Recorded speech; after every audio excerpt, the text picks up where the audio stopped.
Los medievales tenían mucho que temer y querían respuestas. Respuestas a las cosas que estaban sucediendo en su mundo. Pero sin el conocimiento científico que tenemos hoy, tenían que confiar en su propia imaginación, junto con mitos e historias, para dar sentido a las cosas. Los resultados fueron un mundo de magia y un lugar lleno de criaturas fabulosas, brujas, ángeles y demonios. Retrocedamos en el tiempo y echemos un vistazo dentro de la mente medieval a los miedos y supersticiones con los que lidiaban todos los días mientras intentaban navegar sus vidas. Así que crees que lo sabes todo sobre caballeros, castillos y reyes. Bueno, aférrate a tu cota de malla porque vamos a iniciar un canal de historia todo sobre el Imperio Romano. Ahora sé lo que estás pensando. Espera, ¿Imperio Romano? ¿No es eso antes de mis leyendas medievales favoritas? Bueno, sí, pero quédate conmigo. Roma es donde todo comenzó. Desde la caída del poderoso imperio hasta el surgimiento de tus caballeros medievales, es una historia que está toda conectada. Así que si estás listo para aprender sobre este increíble periodo de tiempo, únete a la fiesta de togas en nuestro nuevo canal, El Imperio Romano. Va a valer totalmente la pena el desvío en tu viaje histórico. Así que dejaré un enlace a él en la descripción a continuación. Y ahora para el video de hoy, bienvenido a la locura medieval.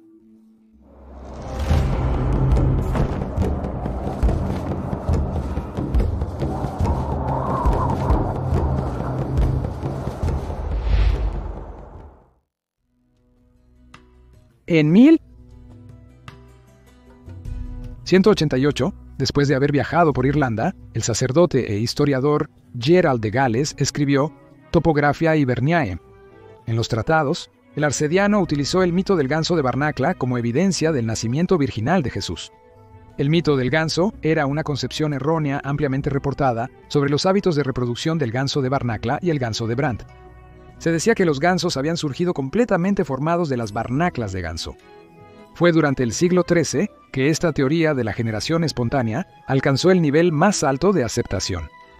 Las obras de los antiguos filósofos griegos Aristóteles y Plinio fueron reintroducidas en Europa occidental durante la Edad Media.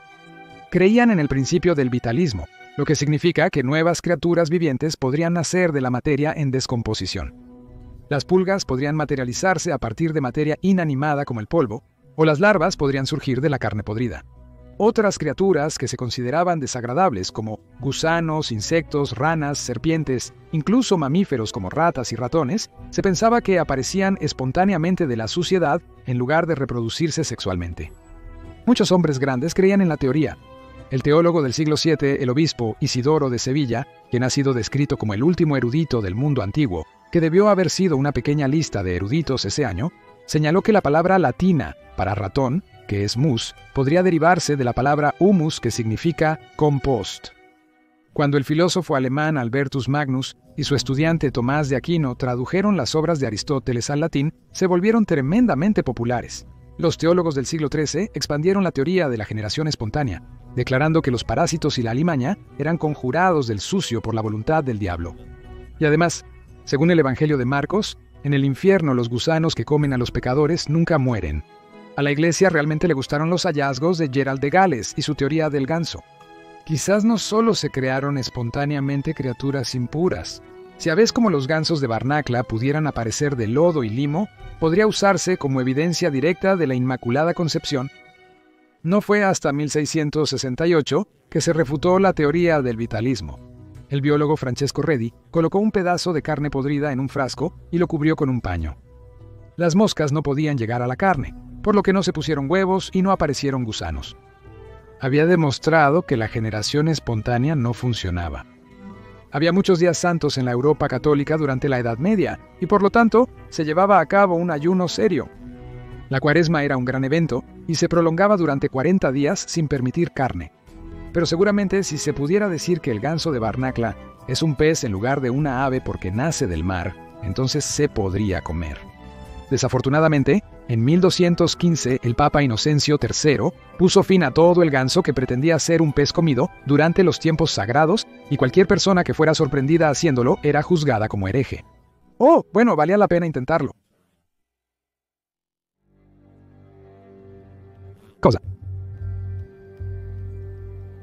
Ralph de Cogswell fue un monje inglés, abad y cronista. Murió a principios del 13º año. Ralph escribió crónicas sobre la Tercera Cruzada y una sobre Jarrod de Redford, un gran maestro del Noveno Templario. También escribió Chronicon Anglicanum, donde registró una historia de Inglaterra. Cuenta una historia sobre algunos pescadores de Orford en Suffolk. Un día, en 1161, atraparon una extraña criatura en sus redes. Cita: el hombre salvaje estaba completamente desnudo y todas sus extremidades estaban formadas como las de un hombre. Era peludo y su barba era larga y puntiaguda. Alrededor del pecho era muy áspero y peludo. El tritón desnudo, como le llamaban, fue arrastrado al cercano castillo de Orford, donde el gobernador Bartholomew de Glanville lo puso bajo custodia, cita, día y noche, y no le permitió regresar al mar. Comía con avidez cualquier cosa que le trajeran, devoraba el pescado crudo en lugar de cocido, usando los peces crudos en sus manos, hasta que se eliminaba toda la humedad y luego los comía. No deseaba hablar, o más bien no tenía el poder de hablar, incluso cuando estaba suspendido por los pies y torturado. No mostró ningún conocimiento de un Dios cristiano cuando fue llevado a la iglesia. Ni siquiera inclinó la cabeza, lo que les hizo creer que era un espíritu maligno en el cuerpo de un marinero ahogado. Usando redes para encerrarlo, sus captores lo dejaron volver al mar y observaron asombrados su agilidad en el agua.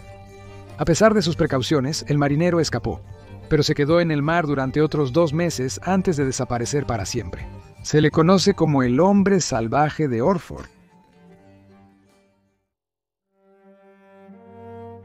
Los grandes chicos sí lloran. Hoy en día, el llanto se asocia principalmente con la feminidad, al menos en Occidente.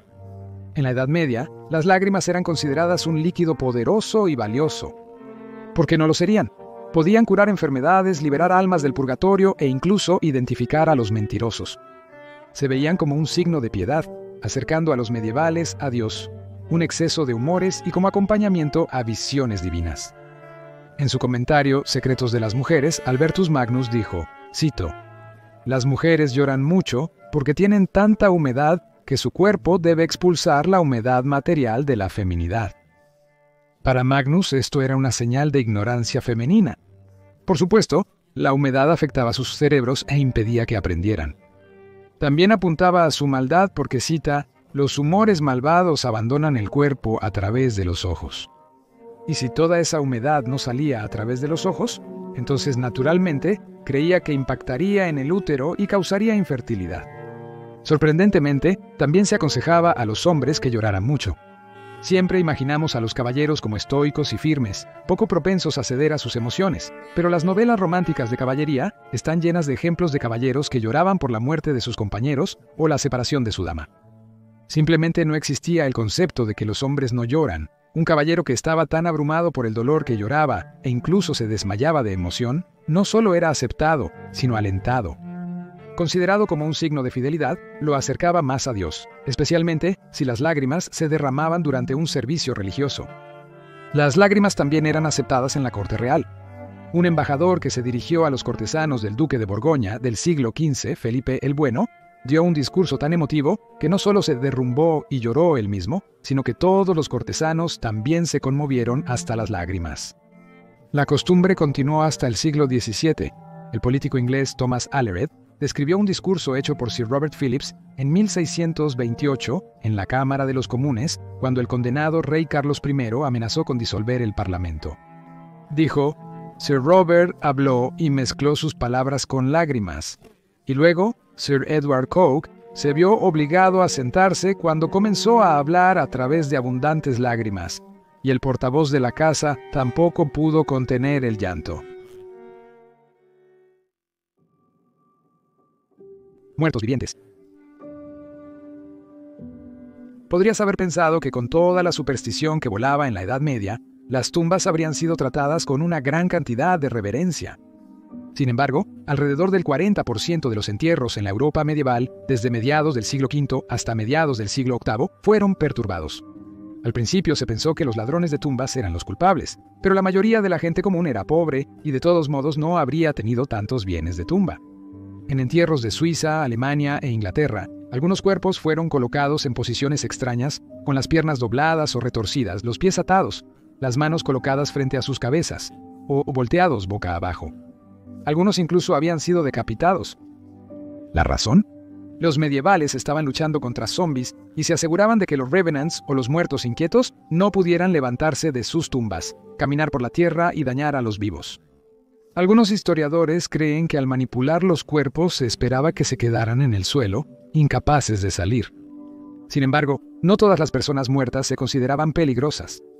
Se cree que la tribu germánica de los langobardos abrió las tumbas de sus parientes para conservar sus cráneos como recuerdos. Por eso, de las 42 tumbas en el cementerio del siglo VI de Brunn am Gebirge, Austria, al 38% de ellas les falta la cabeza. Los miembros de la tribu creían que los cráneos de sus antepasados traerían buena suerte. En otras tumbas hay 2 cráneos, pero solo un cuerpo. La razón de esto no está clara, sin embargo, los miembros de la tribu creían que los cráneos de sus antepasados traerían buena suerte, así que quizás esta sea la razón.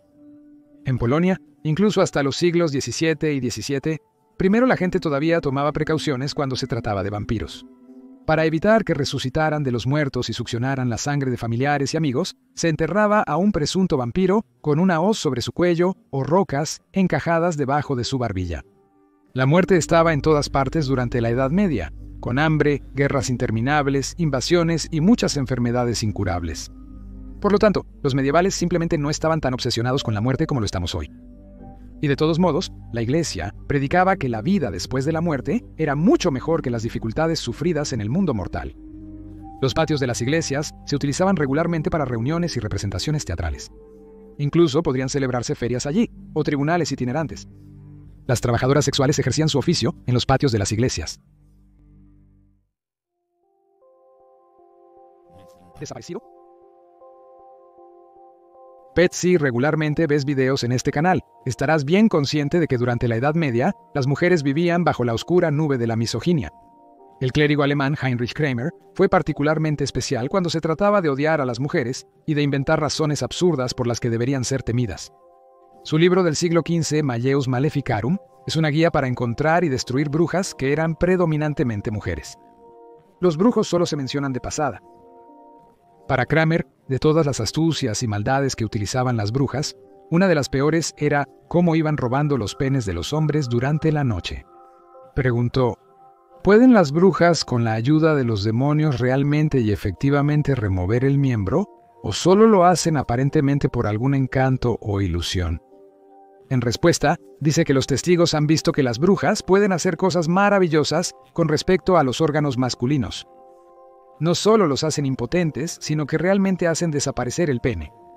¿Por qué diablos querrían recolectar estos órganos masculinos? Bueno, para mantenerlos como mascotas, por supuesto, y poner entre comillas hasta 20 o 30 miembros juntos, y ponerlos en un nido de pájaros o encerrarlos en una caja donde comen avena y maíz. Una bruja debió haberse sentido particularmente generosa cuando un hombre perdió su miembro, ya que le dijo que, cito, trepara a un cierto árbol y eligiera el que le gustara de un nido. Y cuando intentó tomar uno grande, la bruja dijo, «Tú no debes tomar ese», agregando porque pertenecía a un sacerdote parroquial. «Si necesitas una mascota así, por favor no subas a ningún árbol buscando nidos. Créeme, es peligroso y no vas a encontrar nada allá arriba». Lo he intentado. Muchas gracias por ver este episodio de Locura Medieval. Por favor, suscríbete si disfrutaste este video, ya que lanzamos uno nuevo cada viernes. Así que hasta la próxima vez, espero que todos tengan una semana increíble y los veré en el próximo video. Saludos a todos.